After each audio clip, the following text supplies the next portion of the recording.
percent yield.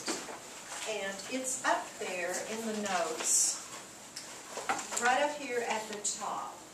Okay, what is the percent yield? Now, one thing you want to be thinking about as you start studying for this, well, you should have started a long time ago, but as you study and refine, doing the last stuff, think of all the different kinds of percentage problems we have learned, so you don't get them mixed up. In Chapter 1, you had a plain old percent that could have come out of a math class. A penny weighs 1.4 grams. It is 90% zinc. How much zinc could you get out of that penny? That was Chapter 1 percents. Then when you hit Chapter 2, we had, I give you a formula, and I say, in this formula, what percent is copper, or whatever's there. Percent composition of a formula by mass. Okay, that's a big deal in Chapter 2. Then we had kind of a take on that where you had to read it backwards. I give you the percentages, you set up a big table, and you come up with the empirical formula. We're using percents again. Okay?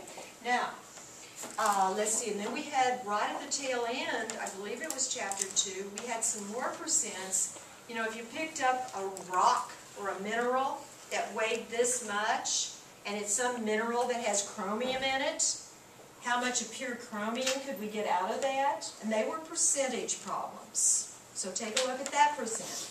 Okay, here we have another percent to add. Percent yield. The way it's defined is actual yield over theoretical yield times 100. Okay, now let's think about the terms here. That word actual, that means what you really got in the laboratory. You ran the experiment yourself. How much product did you get? We don't always get 100% yield because, one, if you filter, you're going to lose a little. If you transfer from flask to flask, you're going to lose a little. You may have spilled some because you're a sloppy experimenter. Or the molecules aren't all doing what you want them to do. And that's very true in organic chemistry, where you have carbon compounds. You run this reaction, and at the end of the day, you get a little bit of product, but you also get a lot of black tarry goo in the bottom of the flask. That's from side reactions that you don't want to happen, because organic chemicals aren't always nice and do what you want them to do. Biochemicals the same way. So what we really got over what we could have gotten on a perfect day and a perfect experiment. Okay, the theoretical, this comes from a weight problem. Paper and pencil problem. That's theory. That's what we've been doing this whole time. That's what we could get on a perfect day. Like that last problem we had about how much CO2 could we make. We got 7 point something. That's on a perfect day. If all the molecules did what we want and we were perfect experimenters. Okay, so this is always coming from a weight problem. This is what we got.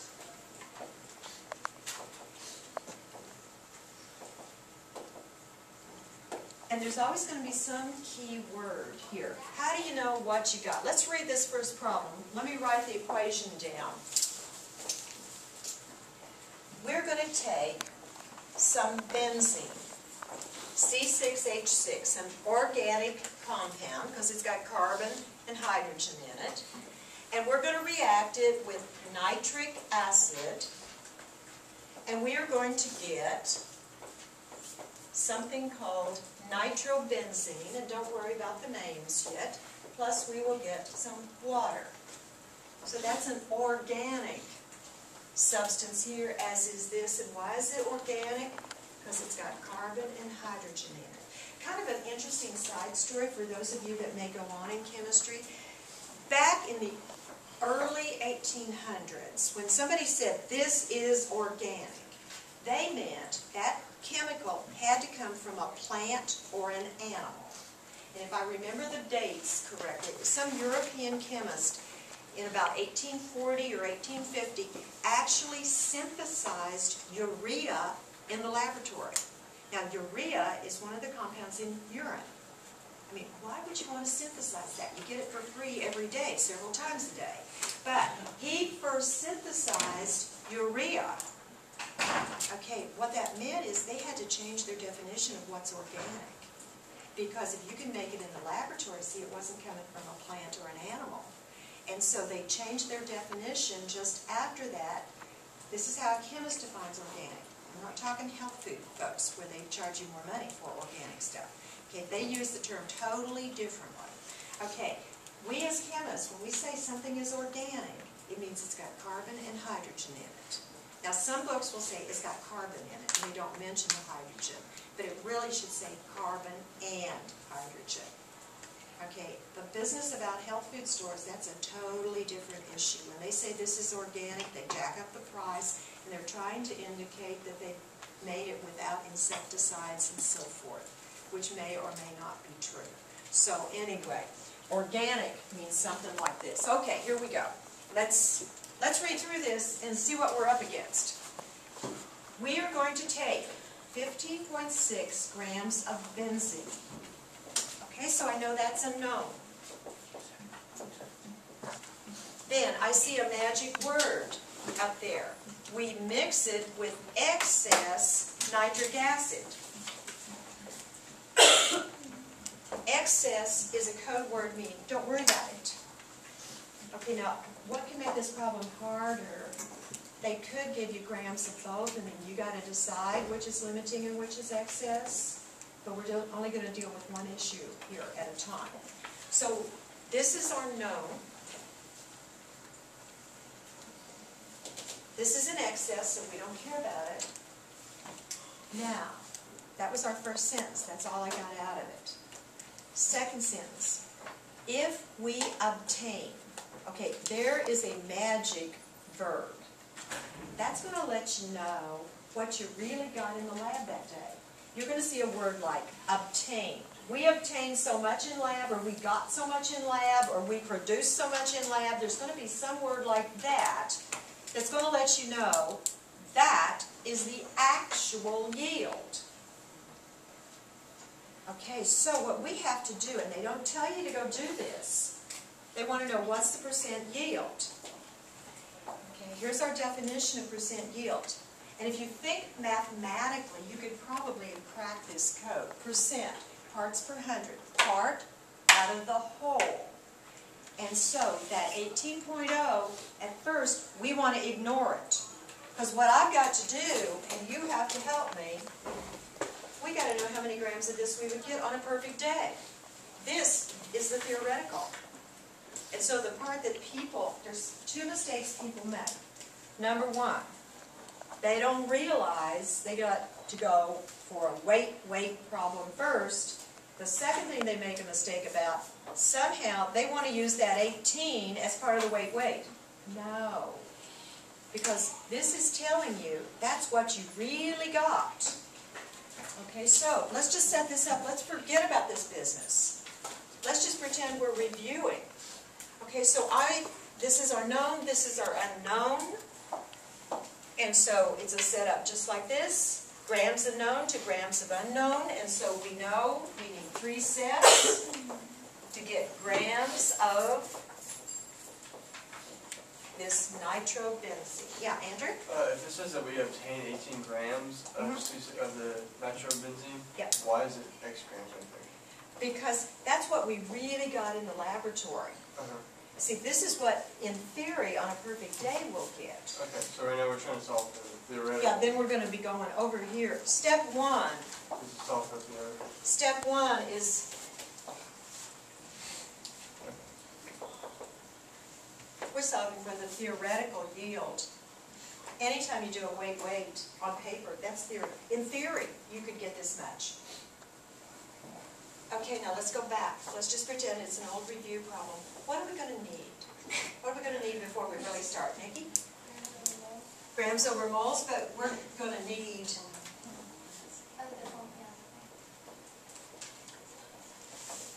gonna need formula weighted this, and we're also gonna need formula weighted that. So let's crank that first before we set this up. Okay, so for benzene, right here, Emily, do you have a formula weighted for me? 78.0 grams per mole. Everybody get that okay? All right, then let's come over to nitrobenzene. And Timothy, what do you have for it? Do you have it punched? Okay, Alex, do you have it punched? What'd you get? 123. 123.0 grams per mole. Okay, we're ready to roll. Okay, here in this first set of parentheses, Allison, what do I want to put?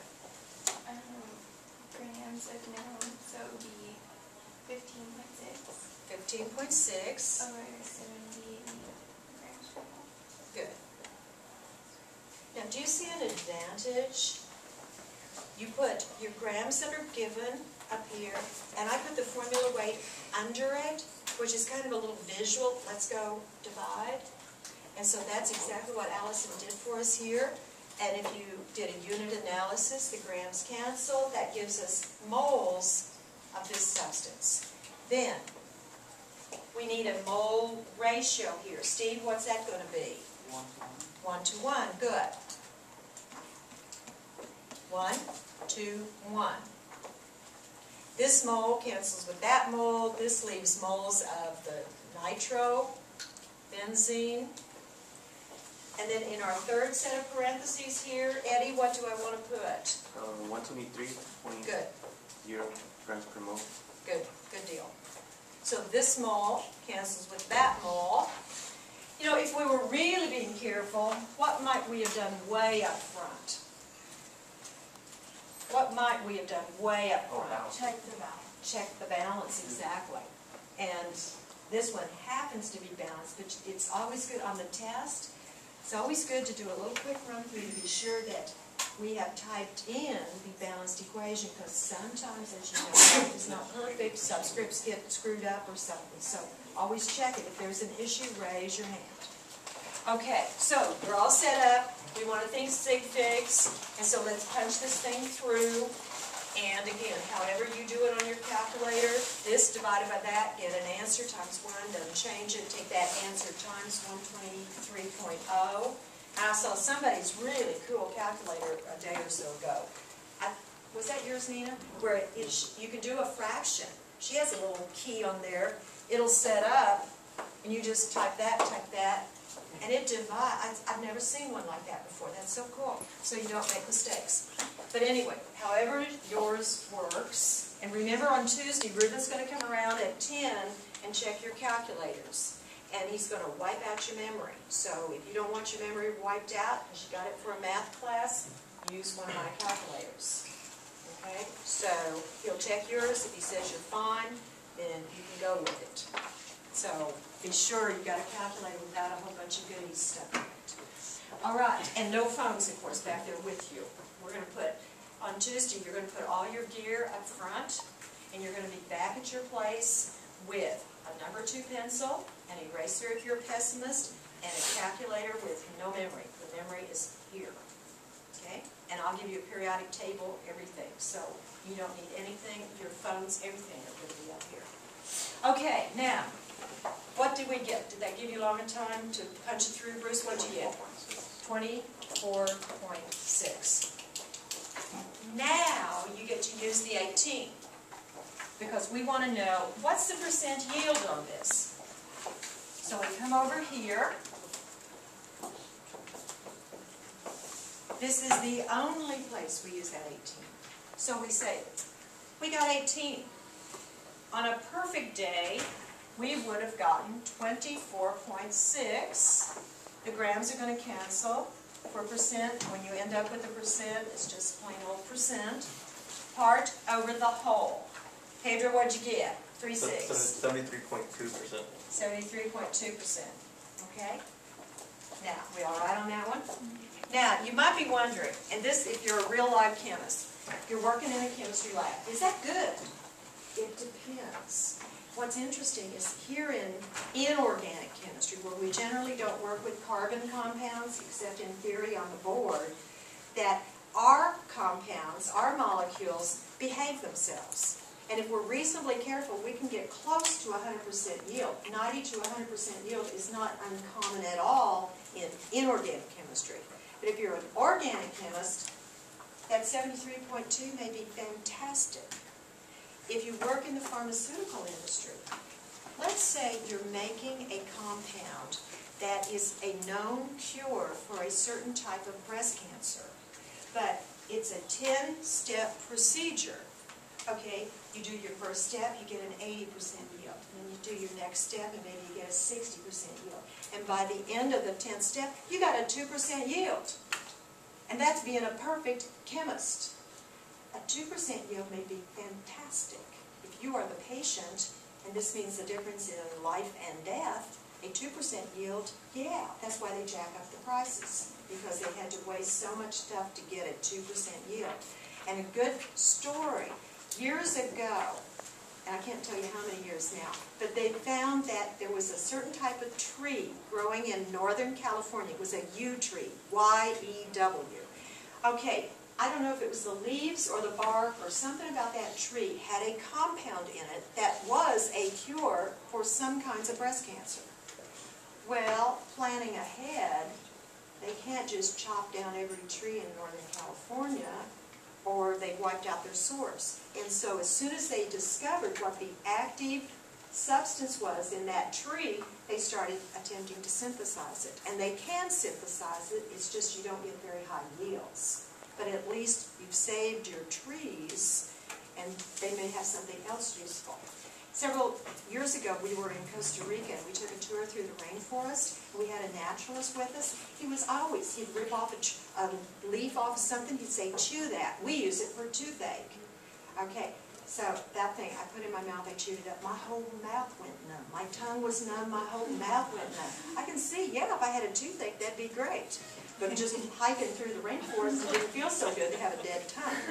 So they had so many things that the local people knew about. It's such a source of drugs, I mean legal pharmaceutical type drugs, is in the rainforest, so you want to save the rainforest.